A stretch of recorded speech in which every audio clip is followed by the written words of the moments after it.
Okay, so another very requested sound is the Ball-Zee laser. I've gotten enough comments and messages about this, but I need to put a bit of a disclaimer or a story behind this one.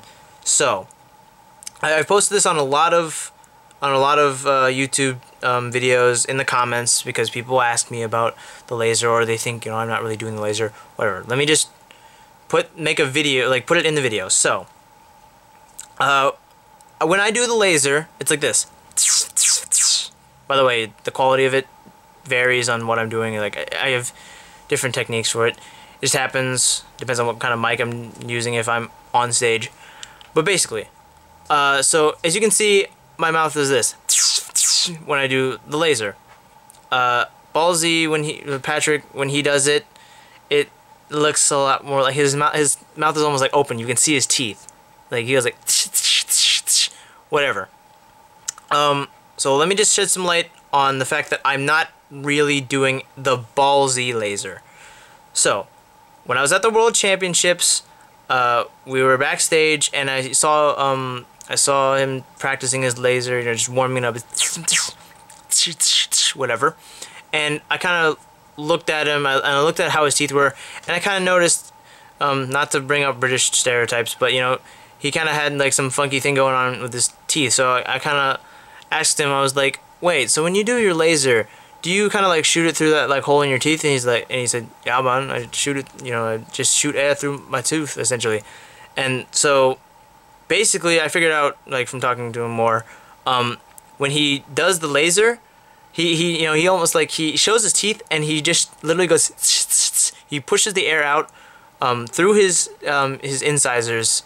Like he has a chip in one of his top two incisors, and he pushes the air through that, and it streamlines the air, and that's what gives it the laser sound, and it's crazy. Now, as you can see, I have pretty good teeth, and I do not have a chip in my incisor, so not actually doing it the same way he is. I just figured out my own way, and combining techniques almost. So just further disclaimer, not necessarily the Ball-Zee laser. You know, you can call it the flashburn laser, you can call it possibly the sonic laser, because I'll explain you why I could even give it that name. But anyway, so just for all intents and purposes, I have no chip in my tooth. If you want to learn how to do it like Ball-Zee, take an ice pick to your teeth. Have fun. But anyway, so for this sound, as you can see, my mouth position is more like, and it seems kind of weird, but if you watched my last video about the SiDFX sound, or if you watched my sonic boom video, which is way before I knew how to do any of this, but basically if you take a look at my mouth position for all three of those sounds, watch.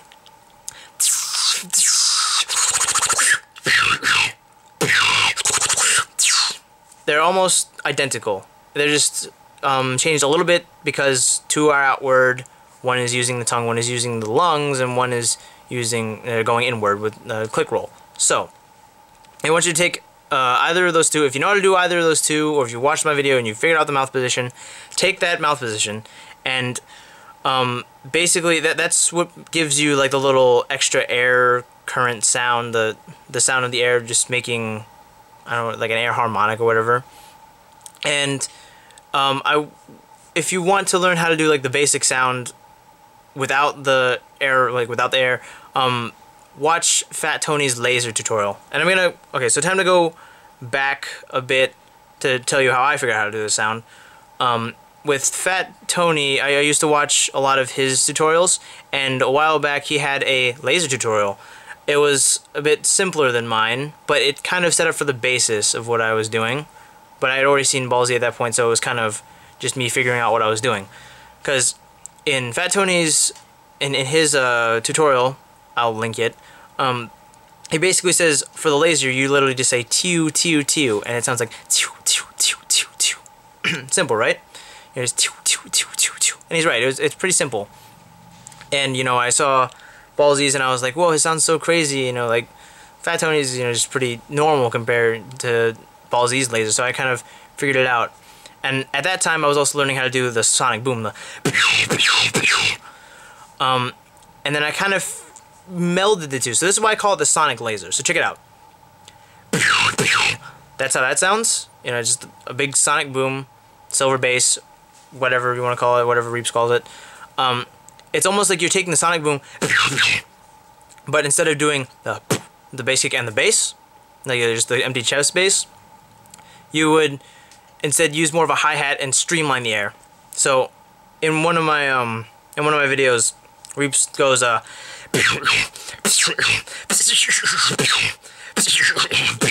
that. It's almost similar when he goes like that. You want to do almost a but with the hi-hat is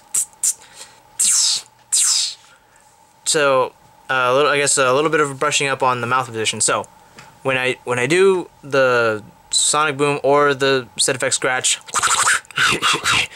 I have the bottom lip under the top lip, and the bottom lip usually is usually folded over my lower set of teeth, and so it's like a little half whistle. You can also do like, you know, the scratch like Scott Jackson. And basically when you're going just throw in a hi-hat and then streamline the air and make it a little bit longer. So, or you can make it short if you want a really short laser, but like Ball-Zee when he goes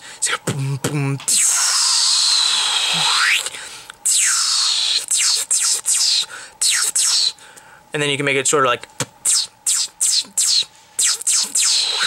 some days I get more of a whistle in it, depending on if I'm like making more of like a whistling position with my lips. So like you can also add voice over it, and like kind of gives it a little bit of a undertone. So just practice. You know, if you know how to do the sonic boom, you're already most of the way there. Just remember the mouth position.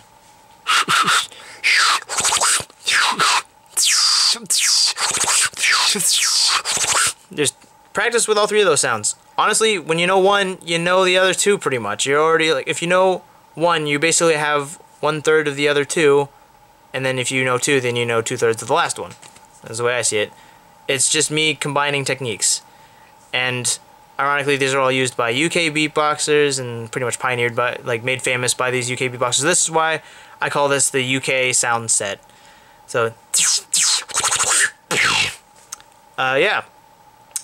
I really don't have any more tips, but if you have any more questions, I'm sure if you could really jog my mind with an idea of a way to help you, or if you have any specific problems, I can help you. Again, I'm not scripting these at all, and I'm just kind of going at these. These are not well made. I'm just kind of going at it. But anyway, last sound on the list is the Kim squeak sound, and I'm not great at it, but watch it, and I'll also teach you the row beat snare, because that's part of the sound. But anyway, next video.